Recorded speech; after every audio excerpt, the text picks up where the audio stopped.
Welcome to Food Friends, a podcast inspiring home cooks to try new dishes in the kitchen by sharing trusted recipes, tips, and friendship.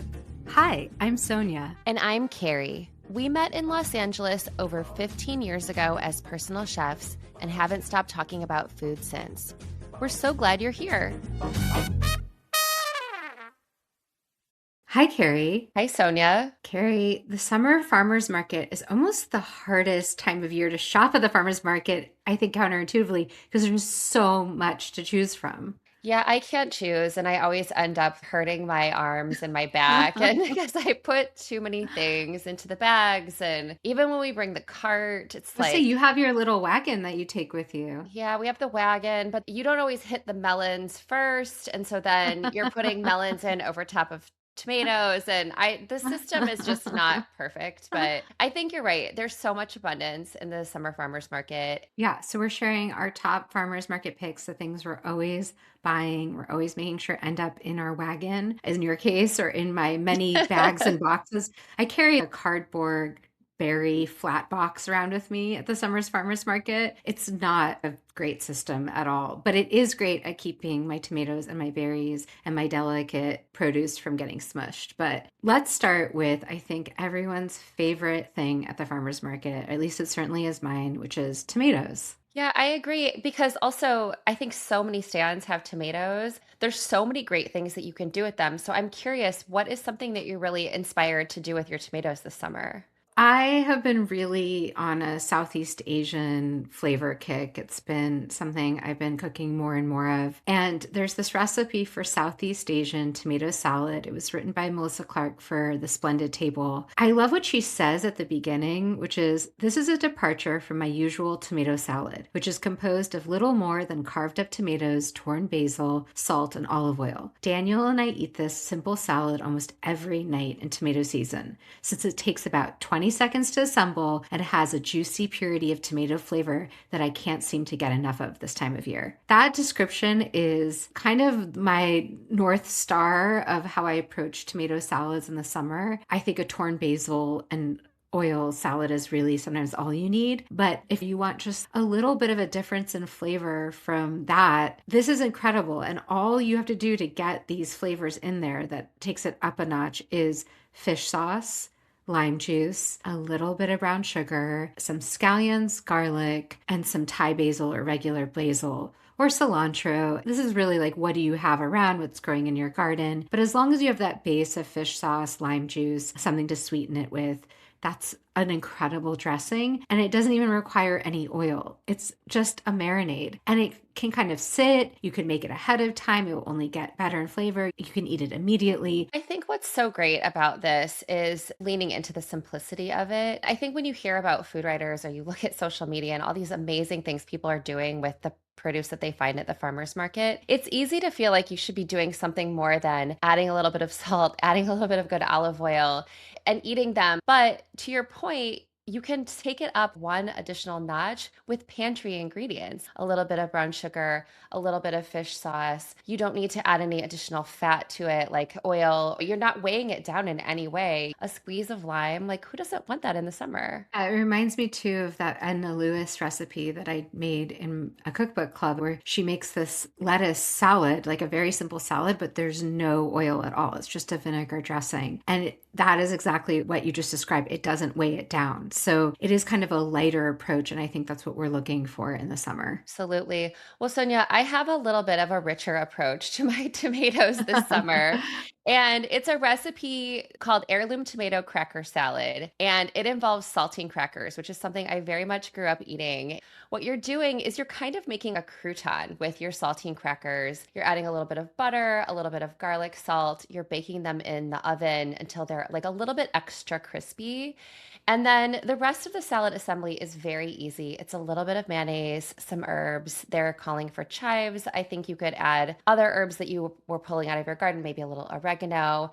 You're thinning it with a little bit of apple cider vinegar. And then you take that dressing and you put it on the platter. And then you lay whatever tomatoes you have on hand, like heirloom tomatoes, cherry tomatoes, big, small, any color. Add some black pepper, add a little bit of salt, add some fresh corn kernels and some torn basil.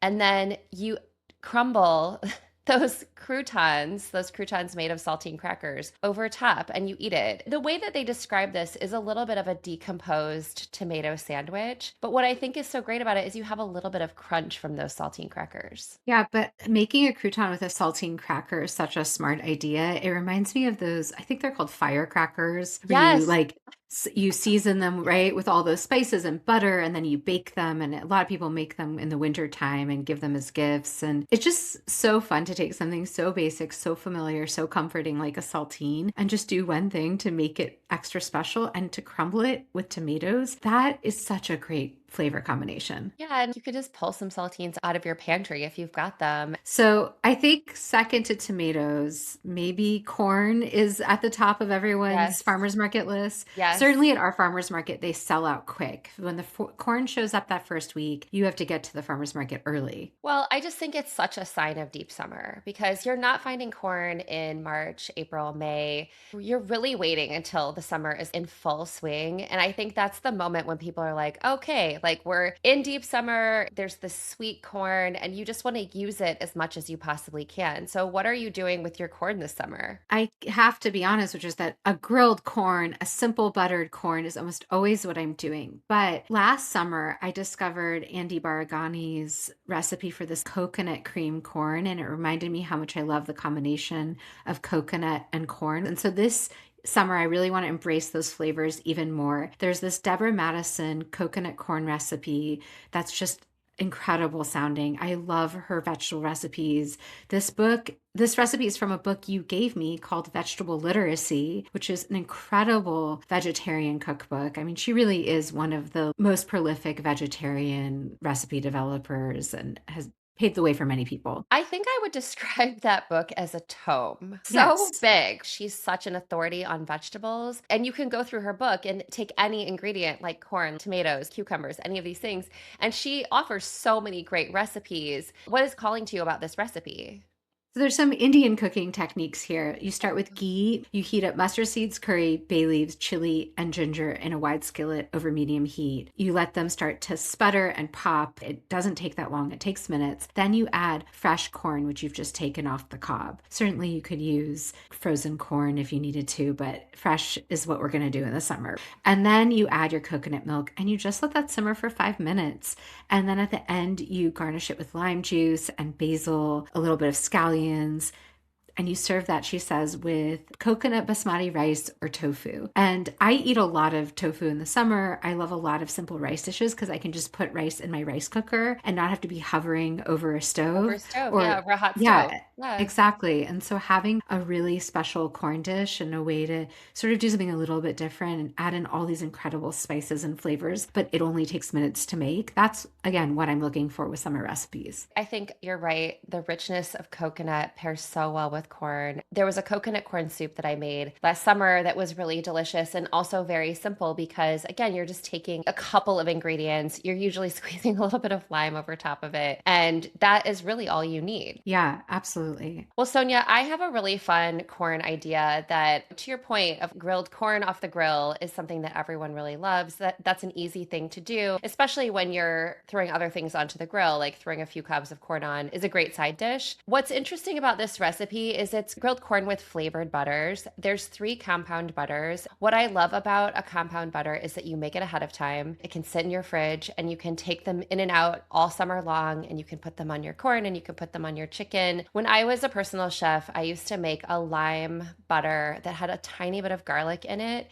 And I would put that over top of roasted or grilled salmon. And then I would put like a little pat of that over the butter. Like I would either take it off the cob if that's the kind of dinner party I was cooking for, or I would serve the corn on the cob and just slather it with that lime butter. And that's something I like to keep in my fridge. But what's great about this recipe is there's 3 different butters. One is a Cajun butter, so it's a little spicy. It's got like paprika and cayenne, garlic powder, onion powder, oregano, thyme, which I think would be really great for a barbecue, especially if you had like steak or ribs on the grill. There's a miso butter, which is interesting. White miso, a little bit of red pepper flakes, a little bit of rice vinegar, a little bit of lime, and some toasted sesame seeds. And there's also a green goddess butter, which is a lot of cilantro and parsley and some scallion and a little garlic, freshly grated lemon zest, and the juice of an entire lemon. I love a compound butter. I actually have some ramp butter from spring in my Oh my freezer gosh. to enjoy throughout the summer as well. And I also love it for corn. I think last summer I did a lime sumac butter, but Yum. I just love the idea of a miso butter for corn. The Cajun seasoning is so good with corn. It like evokes crawfish boil, but without all Yes. that work. These are great ideas and they're so simple. And I think that's kind of the approach to farmers market cooking. It's you don't need to do much to make these things taste good. Yeah, but I also think if someone comes to your house or you go to someone else's house and they've made a compound butter, there's something that immediately feels so chefy about that. You can do this on a weeknight, but you could do this for a dinner party too. Absolutely. The other farmers market item that I'm always getting whenever they're there is fresh beans of any kind. Green beans, Romano beans, yellow wax beans. I want any fresh bean I can get all summer long. And Romano beans are probably my favorite fresh bean. You don't have to shell them. You eat the whole thing, pod and all. I love them grilled. I love them blanched. I love them braised with tomatoes. But there's also this method that I discovered in the AOC cookbook by Suzanne Goen. She's an extraordinary California chef, but it's a slow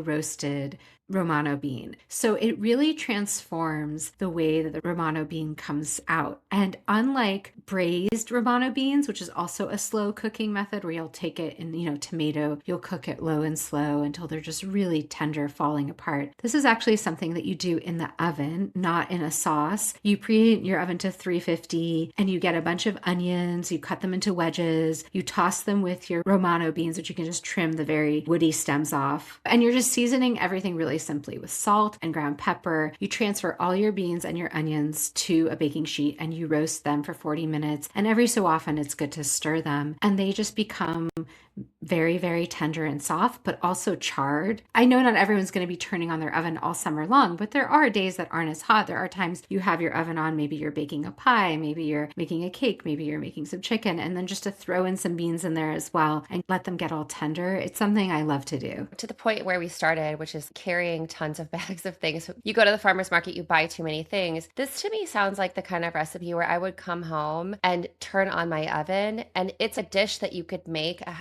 for your meal prep that kind of happens while you're washing your vegetables and putting your cart away. And I do love those recipes for a long cooked bean, like a braised bean. I love what that does. But when you braise it with a bunch of different flavors, you kind of end up with a different flavor that isn't the Romano bean, that isn't the onion, but is some mixture of both. And I think in a roasting dish like this, you're really just concentrating the flavor. Yeah, I think that there was some kind of trend to get more al dente with your fresh beans. But there's a long history of really cooking beans through till they're soft, and they're different experiences. I'm not saying Yes. one is better than the other. I just don't think there's only one way. I think as much as it's nice to have a very bright green blanched bean, it's also nice to have this very concentrated, to your point, flavored, soft textured bean as well. You know what I would do with this, Sonia, is I would put this on a crostini. That's I exact. knew you were gonna. I I would knew you were gonna say immediately, I crostini. would find I like felt it a coming. It would be so good with a little crumbled goat cheese. How good would that be? or also if you made a little crostini with some of that compound butter and put some of these Rabano beans on there, that would be all I would need for dinner. Just be Oh, like the so most smart. perfect,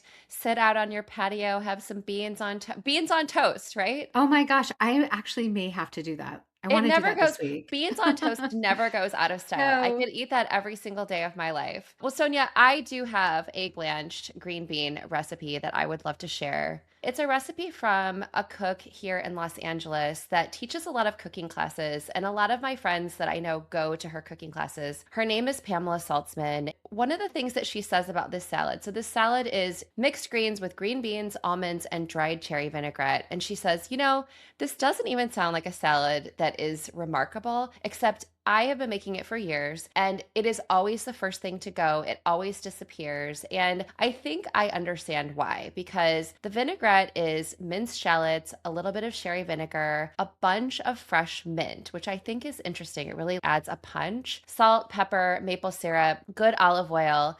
And then the mix is you've got any kind of mixed greens that you want, red or green leaf lettuce, which is so sweet in the summer, a pound of green beans that you blanch, and then you add in dried tart cherries, and some kind of sliced or slivered almonds or toasted walnuts. She has this great video where she just kind of like is tossing it on Instagram. It's one of those things where, again, nothing about this is fancy or special, but I think that's actually what makes it so special. When I teach salad classes, I always like to reiterate that a salad recipe, more than almost any style recipe, it should be a jumping off point because Yes. every green bean is going to taste different. Every tomato is going to taste different.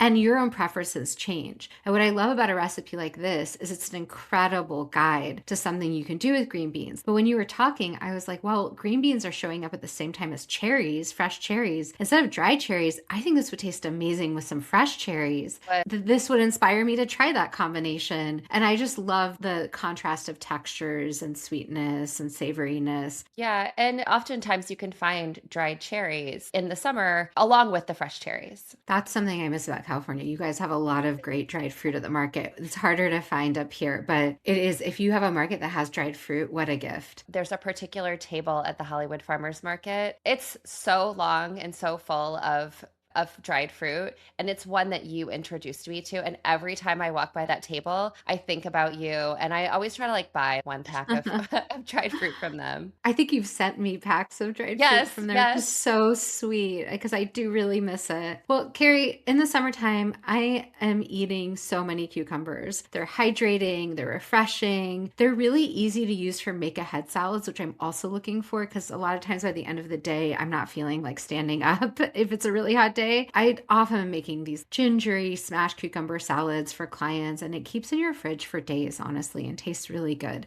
And I also make it for ourselves. But sometimes you want something more than just a salad. And Hetty Lee McKinnon is quite famous for her dumpling salads. And she has different ingredients. You've talked about a tomato dumpling salad that Yes. she has a recipe for here before. Yes. And the one that I love as well is a dumpling and smashed cucumber salad with peanut sauce. I love so many things about this. It's a 20-minute cooking time recipe, 5 minutes of prep. It's not that many ingredients, and you're making it with a pound of frozen pot stickers. She's vegetarian. She always uses vegetable ones, but you could literally use any kind of frozen dumpling that you enjoy. And all you're doing is making a very simple sauce. It's a peanut sauce with peanut butter, garlic, a little water, soy sauce, rice vinegar, some kind of sweetener like sugar, and chili crisp. So a spicy peanut sauce. You don't even have to follow a recipe if you don't want. Then you get 6 Persian cucumbers, and then you want to do something really fun, which is you take the flat part of your knife and you kind of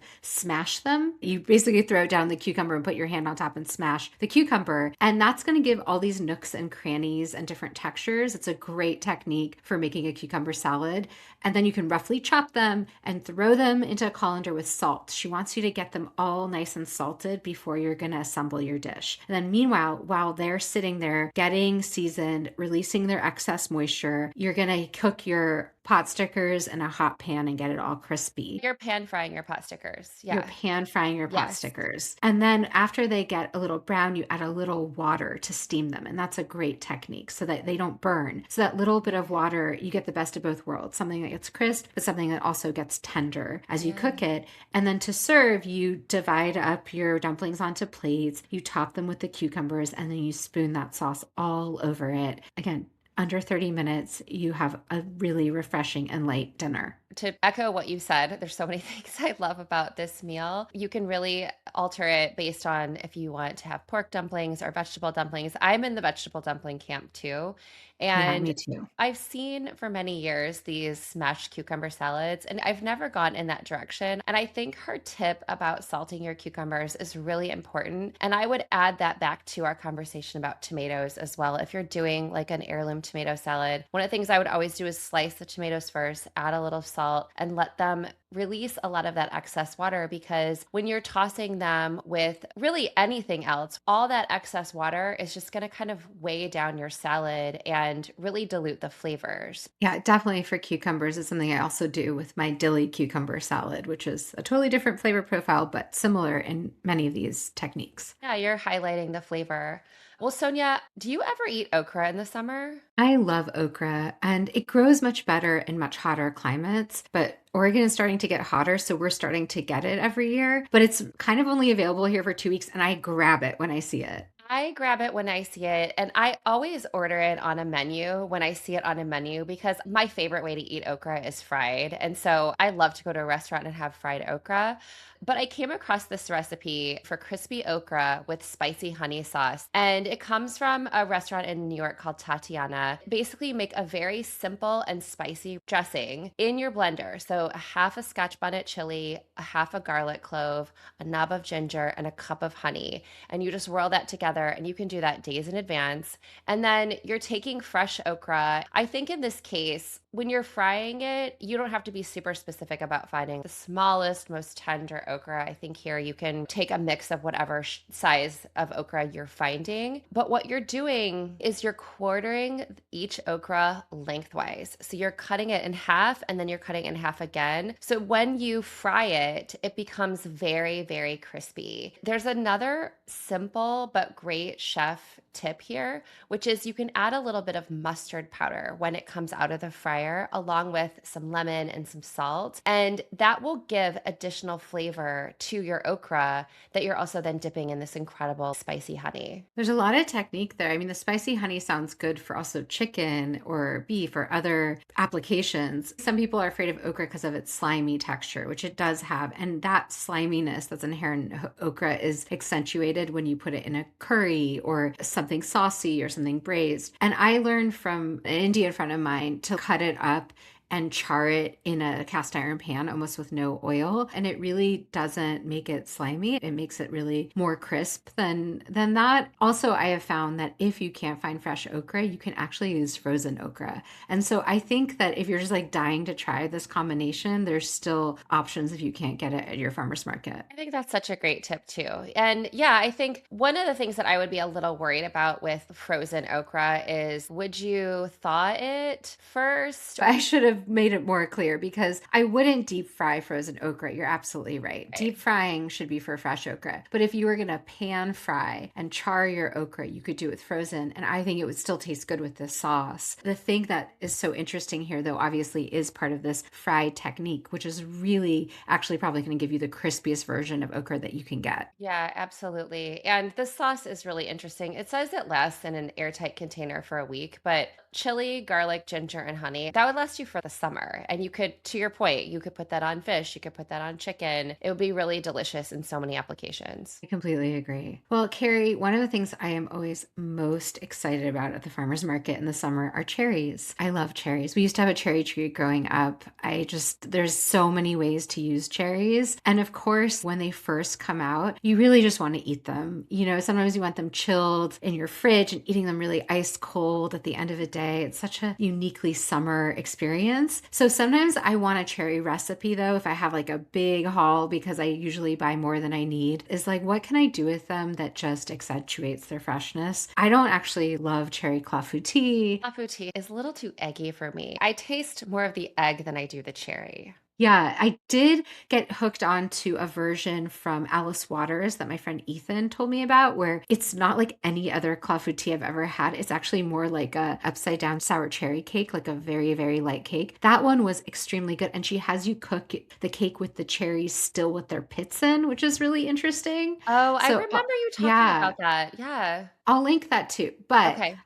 if I have a choice between baking with cherries or doing something fresh with cherries or simmered with cherries, I usually lean towards the fresher end of things. And I just love cherries Jubilee because I think it's a way to accentuate the best of cherries. It does involve simmering them on a stove top, so you're not getting just like 100% fresh cherries, but this is perfect for cherries that are kind of on their way out. Or like I said, if you bought too many of them, but also this works with frozen cherries, which for some people it's hard to get sour cherries or fresh cherries where they are. And so frozen cherries sometimes are the best option. Because of you, there's a market in my neighborhood. I live close to the Eastern European Russian neighborhood, and there's a market called Odessa that I often go to, and they have frozen pitted sour cherries. That is my source Yeah. because here it's hard to get the sour cherries because all the chefs buy them. Yeah, I know it's so, and here they grow really easily, so it's a little bit easier to get them, but Right. their season is super short. This recipe that I'm going to share from Series Eats gives you the option, and I love this, of using fresh sweet cherries, frozen sour cherries, jarred sour cherries. So you have so many ways to make cherries jubilee. You get a pan going, you add sugar, orange juice, and vanilla. In this case, you're using vanilla bean, and I love that because it's also taking a special ingredient, combining it with a special ingredient. You're not going to have to do much to make this taste good, but if you use just a few really nice ingredients, you're going to have an incredible Right. dessert. So you simmer that till the sugar gets dissolved, then you add your cherries with your orange zest, a pinch of salt, and you're basically cooking them pretty quickly, like 4 or 5 minutes. And you do that covered. So you cover them, you let them get all Because softened. they're softening, but they're not reducing, right? You still have this like Yes. juiciness. Exactly. And then you uncover the skillet and now you cook them a little bit longer Okay. so they do reduce and so they do get all glazy. And at the very end, you add kirsch, which is cherry liqueur. And you, like You banana light it? flambe, you light it. So this is such an impressive and fun dessert. I don't know if you've ever been to an old school steakhouse where they'll come to your table. I don't know that I've ever even had cherries jubilee. It's one of these, to me, old school desserts. And of course, then that alcohol cooks off. Yes. And at the end, this recipe has you add a little bit of vinegar at the end, which I think is interesting. It's to create a little balance of the sweetness. And then also a cornstarch slurry, which will thicken this into a sauce. You remove it from the heat and it's ready to go. And then you pour that over a good scoop of vanilla ice cream. I mean, that just sounds so incredible. And also, there's such theater in that too, right? There's theater in lighting your dessert on fire and then serving it like that. Yeah, it's not for the faint of heart. And I'm sure there's ways if you really don't want to set it on fire that you can avoid it. But this is not a hard recipe. This is simmering some cherries in a pan really quick. Yeah, I really love that. Well, Sonia, I have also a cherry recipe. It's a savory version. So it's a cold rice salad with pickled cherries. What really drew me to this recipe is you're making pickled cherries for this salad that's perfect for taking to the park. There's no dairy in it, so it can like sit outside. It's not something that you really have to worry about. And it's like a great thing for a crowd, a barbecue. But it's one of those recipes where you get more bang for your buck because you're making pickled cherries and then you're adding some of them to the recipe, but you still have these pickled cherries that you can use these for garnishing cocktails. You can add them to other dishes like grilled chicken or grilled steak, or you could put them on your cheese board. Making pickled cherries is really simple. And the ingredients, I think, are very similar to what you're talking about: brown sugar, rice wine vinegar, whole coriander seed, whole black peppercorns. And she notes, do not use the ground versions of those things. A little bit of crushed red pepper flakes, a whole vanilla bean. And this recipe also calls for Bing cherries. It's so much easier to find a sweet cherry in the summer than it is to find a sour cherry. You're just pitting your cherries, you're cooking these all together. You strain off the vanilla bean, and then you put your cherries in a jar, and then they're just hanging out in your fridge until you're ready to use them. Carrie, pickled cherries is something I make almost every summer. It's one of Really? my favorites. Yeah, and I usually pickle sour cherries. It's a very Slavic recipe. I can actually share my recipe, but it's a similar idea. It's like vinegar, sugar. Some people add some kind of spice. I use cardamom in mine. You were talking about other things. The idea of a pickled cherry, it just adds so much flavor. It's good in a salad. It's also good on like a charcuterie board. If you're doing a picnic, Yes. you're going to an outdoor concert and you bring these little pickled cherries with you. I think a Bing cherry is wonderful for a pickled cherry as well. What really drew me to this recipe is it's a great salad that you can take kind of wherever you're going, like going on a picnic, going to a barbecue.